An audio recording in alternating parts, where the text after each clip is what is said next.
Kansas City Chiefs taking on Trevor Lawrence and the Jacksonville Jaguars. Third quarter, Jags trail 14-7. Lawrence launches a pass to Travis Hunter. What a catch. Ridiculous job by Travis Hunter of just tracking the football. That's like that athleticism, that ball skill, the instincts that we often talk about with athletes. That's a very special, very difficult catch. And how about Lawrence here? It felt like Spags didn't have a great plan for the running ability of Trevor Lawrence in this game. Yeah, really good job. A couple times he saw seams and did not hesitate, put his back foot in the ground and took off. And the game is tied late third quarter. Mahomes throws an interception. Devin Lloyd runs it back for the pick six. He had 2 interceptions the week before, Mina. Yeah, didn't anticipate him dropping out of that pressure look. His coverage instincts this year have been excellent. Arguably the most improved player in the NFL. Wow. He got a little tired there at the end. I don't blame him. It's 100 yards a long time. All right, fourth quarter, same score. Jags have the ball again. Lawrence, this time he throws an interception to McDuffie. Yeah, this is a huge point of the game. You know, start of the fourth quarter and you're up by a touchdown. This should have been pass interference. Fortunately for the Jags, it doesn't hurt them because the Chiefs immediately turn it into a tie football game. So it's tied, 21-21, under 2 minutes to play. Chiefs on the 2-yard line. Mahomes sends it deep down the sideline to Hollywood Brown, and that's a gain of 20 yards. Spectacular catch. Yeah, we saw a couple plus plays by Patrick Mahomes last night, and Hollywood Brown had a couple moments on the sidelines that were good, and then Kareem Hunt punches it in, they take the lead. Yeah, so now Trevor Lawrence, he's got to make something happen right here. A minute left to play. Lawrence to Brian Thomas Jr., who hadn't been super involved in this offense, and that play mattered big time. One of the best throws of Trevor Lawrence's career. Agreed. So impressive and such a big moment. And then Trevor Lawrence right there. Ooh, it seems like an interception to Brian Cook. The entire stadium lost its breath, but ends up being called for pass interference. And then this is the craziest play you're going to see in quite some time. Lawrence gets stepped on. He falls down. He gets back up again. It didn't matter. He said that was just how they drew it up, kind of, but not really. Look, I've had that being stepped on many a times before. Honestly, that's a great play by Trevor Lawrence. Wait, what are you thinking watching this? Do you think this had any chance? God, no, I thought it was like, oh my gosh, it's going to be awful ending. Oh, I'm calling it Duval. With me after the game. Duval. Oh, just panic, sheer panic on the ground, we didn't have any timeouts, got stepped on coming out, and I was like, I got to get up, and I was just going to throw it out of bounds to stop the clock, and then there was really no one around me, so went and made a play. What we do is truly the most perfect thing in the world. But guess what, man? Guess what? Guess what?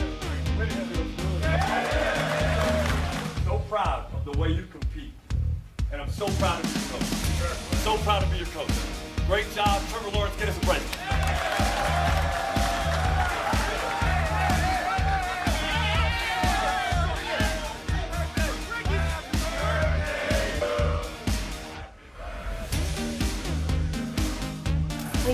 Yeah, he turned 26. Trevor said he had a lot of cake waiting for him at home.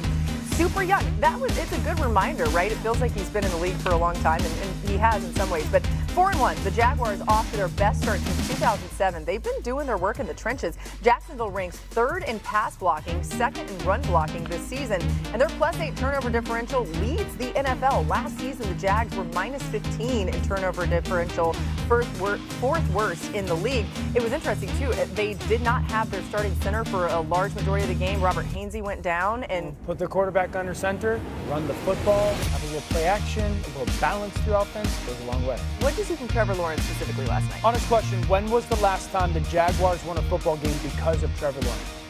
Because of his performance. 2023? A while. Last night was the first time in a long time. I feel like he played with edge, he played with attitude, he played with confidence and moxie. I go back to that interaction with him and Liam Cohen on the sideline in the Bengals game and what was it and whatnot. And for feels years now, we've been begging Trevor Lawrence, don't be so robotic. You're a freak athlete. Take off with your legs and be impactful to the game. That's the story of the game. I think it's the story of the moment last night heading for the rest of the season. That this was the first time he played with attitude and edge, and you saw it with his decision making and him taking off with his legs. And then that leads to that final drive. Mina says it. This is the throw of his career. I agree. Ball's on the left hash. You're giving Brian Thomas Jr. all the space now. He sees that safety rotate, the yellow safety. Once he turns his back, that ball's going to BTJ. Now watch him slow play it at the line. The Jerk's trying to slow play, burst. And the burst matters because it gives him an opportunity to save space to the sideline for that throw. Best throw of Trevor Lawrence's career, biggest moment. Now this one's interesting because it's a big completion to get him closer. Travis Hunter goes in motion. No one runs with him. So naturally as a quarterback, you think you're in zone, or they're in zone as a defense. Catches the snap and he sees the safety rotate the middle field. Okay, it's one high. Then he works to his left and in one hitch realizes it's man. Brian Thomas Jr. is getting pinned low. You've got leverage to De'Ami Brown on the outside. It's another perfect throw. Like that's the thing that was so impressive last night was I saw this guy stare across the sideline to the best player in the world and be like, I can play with him. Yeah. And finally do it. And then the throws to win it were, it's why he went number one. But we have been seeing that version of Trevor Lawrence. I'm glad you included the Brown throw.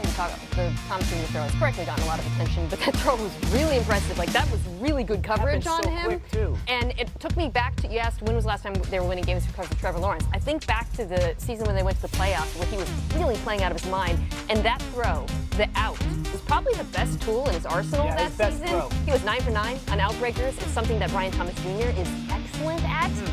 And it was crucial because going into this game, I thought they're going to run the ball well. The Chiefs sold out to stop the run on a lot of occasions and said, Trevor, beat us, throwing outside the numbers, and he did. Yeah. I think that's really encouraging. I'd like to see more downfield targets to Travis Hunter because we saw him rewarded for it. The ball skills. The ball skills are unbelievable. Even if the route running's not there, I don't care. His willingness to be a runner. They said he's their best blocking wide receiver, too. I mean, he Travis does so much. Yes. He also, too, like watching on the sideline, he never sits down. It's crazy. Obviously, he's involved in both sides, but even when he could get a break, I don't know. I'm watching this thing, and I'm tired just watching you. Also, one more point before we go to Marcus. You mentioned the interaction between Liam Cohen and Trevor earlier this season. Yeah. Watching them last night, anytime Trevor had bad plays, because he had some unfortunate moments in this game, some penalties he was responsible for, Liam would go over and tell him, just forget it. Yeah. That didn't happen. But not baby him in a way. No, like, hey, dude, move on. Go, like, yeah. Exactly, and you could see that confidence being instilled in him. All right, Marcus, the Devin Lloyd pick six was a turning point. How did that happen? I loved it. It was a simulated pressure. Everybody hugged up into the line of scrimmage, and if you look pre to that, Devin Lloyd was kind of hanging. You didn't know, and he fooled Pat for real because early in the down when they were lining up as a defense, he wasn't into the line of scrimmage, and it's almost like he baited him. And these things don't usually happen to Patrick Mahomes, but it looked so good, and they thought they were going to be able to get this quick slant underneath to Juju, but it was just a phenomenal play by the linebacker. He baited Pat Mahomes, which is rare, especially in those type of situations. But ultimately, this dude has been playing out of his mind. There's 2 interceptions last week, understanding where he needed to drop in that hook zone, understanding to get his hands up and try to just be in the way of whatever that quick game was going to be, and it turned